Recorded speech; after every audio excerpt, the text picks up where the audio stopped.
ঢাকা আলিয়ার যেই প্রবেশ মুখ অর্থাৎ বকশীবাজার যেই মোড়টি রয়েছে সেখানে আমরা এই মুহূর্তে দেখছি শিবিরের যারা নেতাকর্মীরা প্রবেশের চেষ্টা করছে তাদেরকে ব্যারিকেড দিয়ে পুলিশ কিন্তু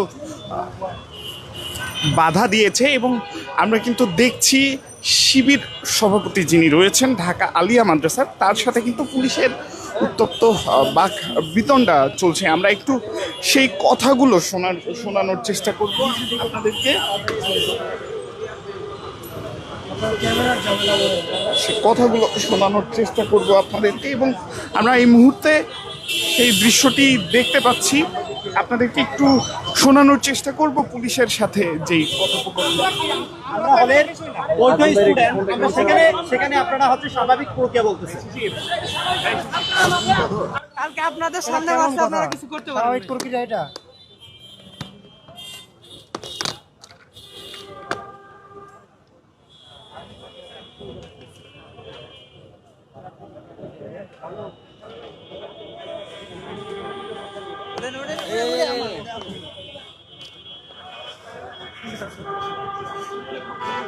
আমরা যতদূর তথ্য জেনেছি ঢাকা আলিয়ায় পরীক্ষা চলমান রয়েছে এবং সেই পরীক্ষার মাঝেই কিন্তু আমরা দেখেছি যা ছাত্রদলের অবস্থান রয়েছে ক্যাম্পাসের সামনে এবং পুলিশ দাবি করছে বহিরাগতদের নিয়ে কিন্তু ছাত্র শিবিরের যারা নেতাকর্মীরা রয়েছেন তারা প্রবেশ করতে পারেন এবং সেই দাবিতেই কিন্তু পুলিশ এখানে বাধা দিয়েছেন। তবে এই দাবি কতটুকু সত্য সেটি আমরা শিবিরের যারা রয়েছেন তাদের কাছ থেকে একটু জানার চেষ্টা করব।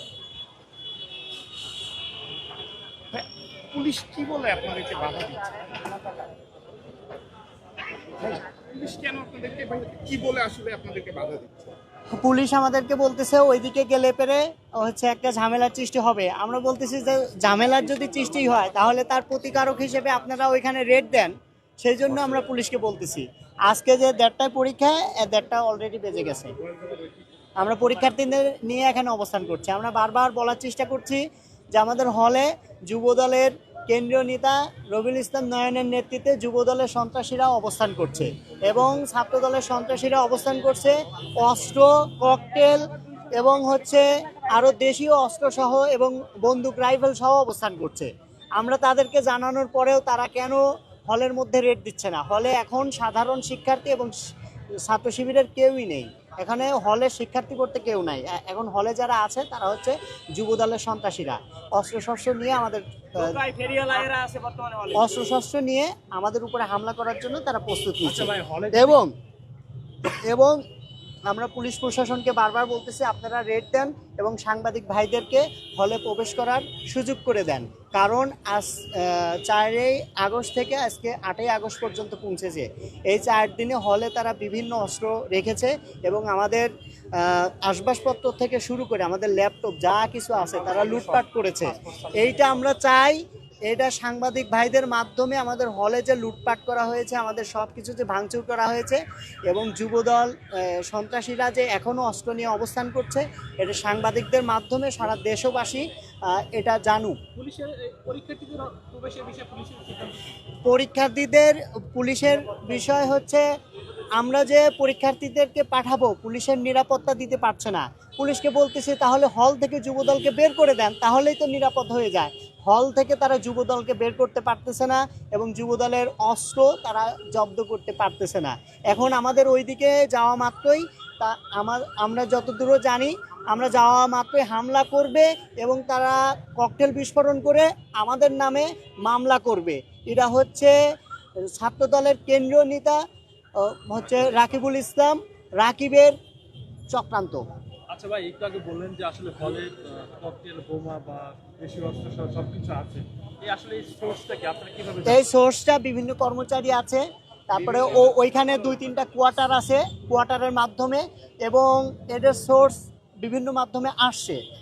সোর্স আসতেই পারে, এটা সত্য মিথ্যা যাচাই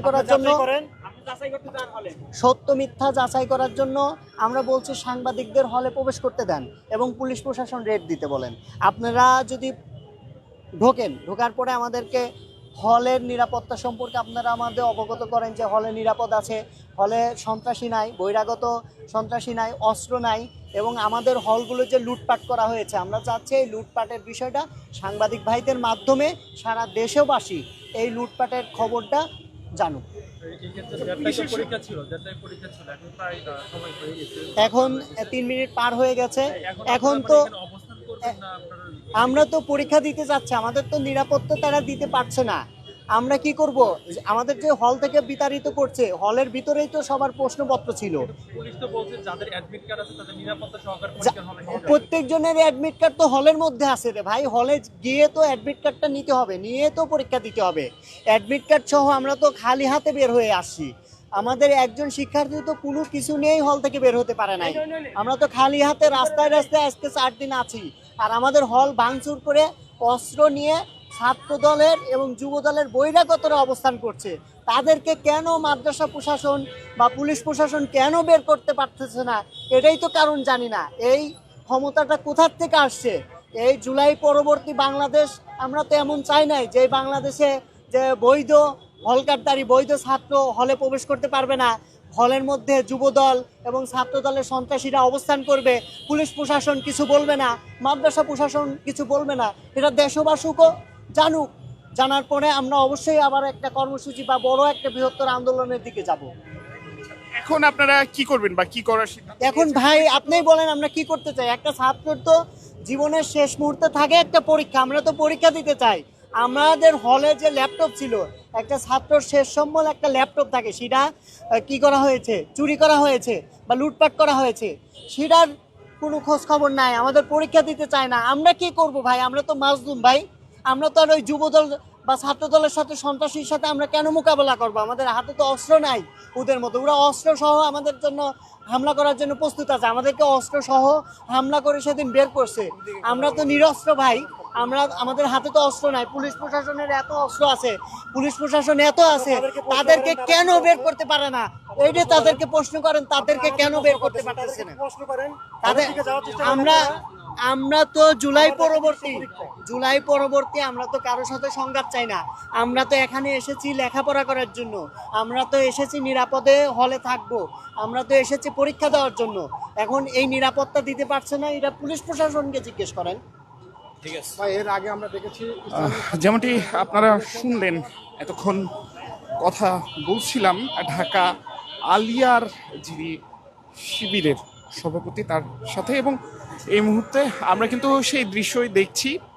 ঢাকা আলিয়ার সামনে কিন্তু শিবিরের যারা নেতাকর্মীরা রয়েছেন তারা কিন্তু পরীক্ষা দিতে প্রবেশের পথেই তাদেরকে বাধার মুখে রেখেছে প্রশাসন, এবং আমরা এই মুহূর্তে সেই দৃশ্যই দেখছি। পুলিশের সে ব্যারিকেড যেন বিভেদ করে রেখেছে প্রতিষ্ঠানের থেকে তাদের নিজেদের, এবং নিজ প্রতিষ্ঠানে তারা পরীক্ষা দিতে যেতে না পারায় তারা কিন্তু দুঃখ প্রকাশ করছে। এবং আমরা যতদূর জানতে পেরেছি তাদের যেই প্রবেশপত্রটি কিংবা পরীক্ষার যেই প্রবেশপত্রটি সেটি তাদের হলের রুমে থাকার কারণে তারা এই মুহূর্তে সেই তাদের যেই প্রবেশপত্র সেটি দেখাতে সক্ষম হচ্ছে না। এবং একই সাথে আমরা পুলিশের পক্ষ থেকে যতদূর জেনেছি তারা ভিতরে প্রবেশ করলে সংঘর্ষের সূত্রপাত হতে পারে, এবং এ কারণেই কিন্তু পুলিশ এখানে বাধা দিয়েছে। পাশাপাশি বহিরাগত প্রবেশেরও একটি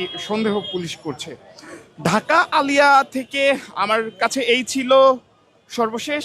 বকশীবাজার থেকে বাংলা নিউজের সরাসরি সম্প্রচারে আমি আজবার রাত যুক্ত ছিলাম এতক্ষণ আপনাদের সাথে। পরবর্তীতে আবারও যুক্ত হব এই ঘটনা কিংবা সংবাদ নিয়ে। ততক্ষণ পর্যন্ত বাংলা নিউজের সাথেই থাকুন।